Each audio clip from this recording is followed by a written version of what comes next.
I was speaking to a good friend of mine the other week, and we were talking about the topic of fear and how the media and how the politicians and how the Zionists in control of these organizations, they use fear to manipulate and control you. And we saw this during COVID, but during COVID it truly amplified. They scared you and they got you into fear by saying that, oh, COVID's dangerous, guys, even though it's got a 99.9% survival rate, it's still very, very dangerous, it's deadly. And then they scared you, so they scared you into lockdown. But all that were, guys, was just a test. It was just a test of complicity. They did it to see how far you complied, how much you complied, and once they scared you to death with COVID, then they implement the vaccine. And when the vaccine comes around, I was scared. I was slightly scared of COVID because I got like brainwashed until like a few weeks later, and I'm like, well, guys, this is so ridiculous. Come on. And when the vaccine come around, that was the epitome of fear mongering. Man, they got so many people, and if you didn't comply straight away because of the fear of dying or the fear of getting really sick, getting really ill from COVID or convid, because COVID wasn't actually a deadly thing, guys, come on. But if they didn't get you with that fear, which it didn't with a lot of people, especially the younger people, let's say under the age of 55, they didn't get scared of that because I'm 18 at the time. I'm not gonna die of COVID, am I? So what they do is they lie to you. They make you scared that you're gonna kill grandma. Yes. So you're not gonna die because you're 18. But if you don't get that vaccine, you're gonna kill grandma. You could walk past a vulnerable woman on the street and she could die because of you. I don't want to kill an old woman. I don't want to kill an old man. I'll run and get the vaccine. Fear drove that. You got it because you were scared of either dying if you're in an older age group, or if you're in a younger age group like me, you got it because you were scared of killing grandma. You got it because they'll tell you lose your job. You don't really lose your job. You've got no money. You can't pay bills. You can't buy things because you haven't got a job. So you have to go and get it to get this job to keep the job. Even though, again, it was a lie. You can't actually sack you. I know some countries sacked you for, some organisations in some countries like Canada, New Zealand, you got sacked for not getting the vaccine. But you can still sue these people. Yes, it's inconvenient, but that's what I'm getting at. It's inconvenience and it's fear. And that's how they manipulate you guys. They do it to scare you. And this ties into a big thing because we saw the fear ramp up during COVID, and as someone who is pretty clued up on emotional psychology and what drives people's actions, because that's where my background is in marketing, I noticed that what they were doing is, or what we're going to say,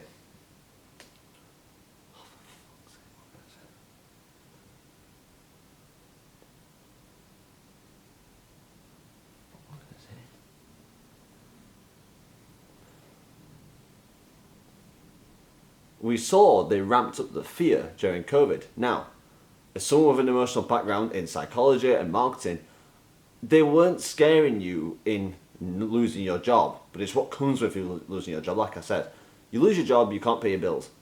And you can't pay your bills, you can't buy food. You can't buy food, you can't eat. You can't eat, you starve, and you die. It's an emotional need behind every situation. So, it got me thinking, and I don't think about this often because it's not very fruitful in terms of the Christian faith, but it is a reality that's going to happen someday. And guys, I say this from the bottom of my heart and out of love, you have to be prepared for this. The mark of the beast is coming. It's something you can't avoid. Yes, some people believe in the rapture. I don't believe in the rapture. I don't think there's an easy way out. Jesus says those who endure to the end will be saved. And we've got to expect persecution and tribulation. The early church fathers, the whole early church faced martyrdom. There's martyrdom all over the world today with Christians in places like Nigeria and China and all these other places in the Middle East. Guys, we can't escape this. Jesus says, you will be hated for my name's sake. But take heart, because John 15 verse 18, if the world hates you, know that it hated me before it hated you. The world hated a perfect sinless man. I don't care if the world hates me. But the point I'm tying it into is the fact that this is going to tie into the mark of the beast. The fear-mongering we saw during COVID and the vaccine and what's happening now with digital ID. Because they're going to implement digital ID pretty soon. And they're already doing it in Vietnam. They closed 86 million bank accounts in Vietnam because they didn't fit the biometric sort of standard because they didn't put their Face ID or their fingerprint on their bank. Froze 86 million bank accounts overnight. Wake up, no money, no access to your bank. Unless you comply, if you comply, and guys, if you comply, then it's convenient. They sell it as convenience, and if you don't comply with the convenience, they get you with the fear. But the mark of the beast is coming. They are going to implement the mark of the beast using this digital ID system. I'm pretty confident of that. And what I'm getting at, guys, is if people run and got the COVID vaccine because they were scared of killing, or scared of giving it to grandma or giving it to an old woman, what do you think it's going to be like during the mark of the beast? You got scared of COVID, guys. They fearmongered you into a 99.9% survival rate disease to the point where half the planet ran and got a vaccine. Think about the mark of the beast in Revelation 13, how it described it. You will not be able to buy nor sell unless you pledge allegiance to the beast and take his mark. You will die. Unless you take the mark of the beast, you will die surely. You can't eat, you can't drink, you won't be able to pay water bills, you're not going to be able to afford water. Tap water, even though it's poisonous, you're still not going to be able to afford it because they're going to cut it off. And you can't pay bills, you can't pay your water bill, cut it off. Can't get it short because you can't buy water because you haven't got the mark.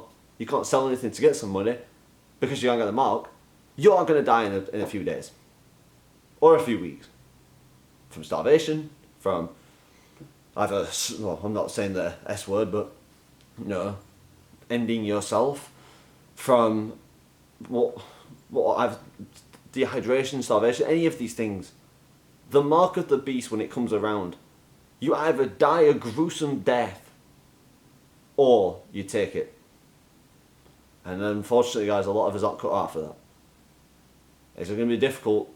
Oh man, is it going to be difficult? Think about how much pressure they're putting you on during COVID. The media at the time and the government and all these politicians and all the authorities will serve the Antichrist. You will be shamed publicly for not taking the mark. The unmarked will be mocked relentlessly on the media, in Parliament, all over the world. People will hate you. Your own family, your own friends will despise you because you didn't take the mark of the beast. And you think it's going to be easy. Guys, we have to stop falling for the fear-mongering. We have to start trusting and fearing God, not fearing man, not fearing these demonically possessed, evil people in charge. People who are serving the Antichrist, their Messiah is the Antichrist. Because they killed the Messiah 2,000 years ago. Although he rose again from the dead, glory to God. Guys, these people hate you. They are actively serving the Antichrist. Fear God. Trust God and love God. Not man. Although I love man, of course, but you get the point. You have to stick to God. You have to stick to his word. You have to be in prayer because you're going to get swallowed whole otherwise. But stop fearing. Jesus said not to fear. There's nothing to be anxious about if we truly stick to him. We truly put our faith and trust in Jesus. We should not fear anything of this world. Chop me up and put me in a bucket in Ethiopia. I'm united with the king. You can't fear these things, guys. But I want you to understand that they use fear-mongering to scare you into submission. And that's what they're going to do with the digital ID in the coming weeks. I don't know how severe it's going to be here. Maybe I don't get access to a camera anymore. Maybe I don't get access to my bank anymore. But I won't comply with digital ID. I will not comply with the biometric data status or whatever they want me to do because I'm too principled for that. And I know exactly what this is. This is paving the way for the mark of the beast. And then we're condemned. We're condemned. So, God bless you guys. Please wake up. Please, for the love of God, wake up. Understand what's happening around you. And understand and take heart that the King of Kings and Lord of Lords, Jesus of Nazareth, is coming back soon. I don't know when. There's still prophecy that has to be fulfilled. But take heart, for he is coming. Accept Jesus Christ into your heart today, and you will be fine. But trust him and put your faith in him. If you got value out of this video, if you are someone who fears things, if you are someone who's scared of things, if you are someone who you want to explore Jesus, subscribe to this channel for more. I always talk about Jesus on this channel.